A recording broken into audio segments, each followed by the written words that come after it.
a lot of people don't know, Nigerian leather is some of the most valuable leather in the world. So for more than 500 years, Western traders have come to Timbuktu, Mali, and to Morocco to buy what today is known as Kano red leather. When we started exporting leather, or when we started producing leather locally, we found out that there was a huge market for exports, and then tapped into the export market. 30 years later, we're one of the biggest exporters in the country. So this was some of the inspiration behind Winston Leather, because we know that our leather is good enough to make bags and shoes for the biggest fashion houses in the world. So why can't we make it here in Africa? So the first design we made was a female bag called the Paris Midi, that one in the corner there.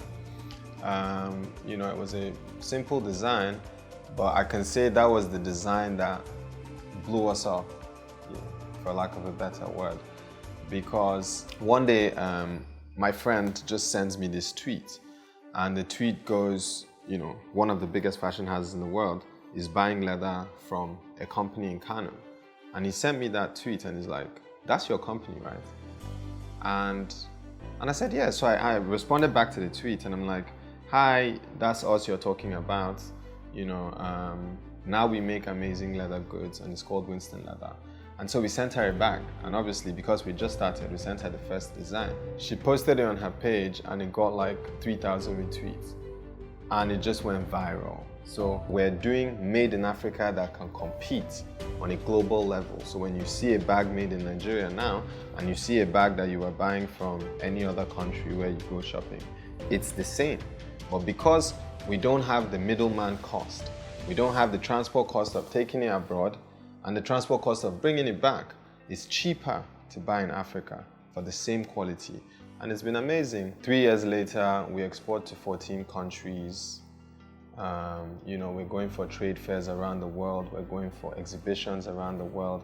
And the world is accepting, we have great reception. So obviously we're on the right path, and we hope to build on this and continue to scale what we have. So one of the ways we measure our success is how many jobs did we create? How many mouths do we feed now? How many people are we inspiring? How many people look up to us and feel, if he can do it, I can do it. If a Nigerian guy can do it, I can do it. If a young guy can do it, I can do it. That is a measure of success for us that is beyond just, growth or monetary or, everything else.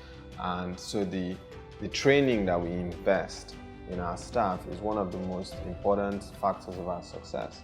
We actually have some of our staff who are trained abroad and come back to Nigeria and train other Africans here in Africa.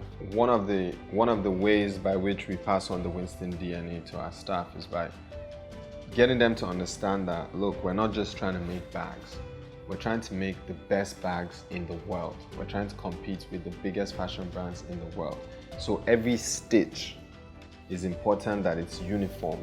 The last stitch looks like the last one. We're not just stitching to be done with making the bag. We're trying to create a beautifully crafted product. There's a number of ways which, the relationship with Flutterwave has been beneficial to us. Before we started working with Flutterwave, we had the issue of receiving payments in multiple currencies.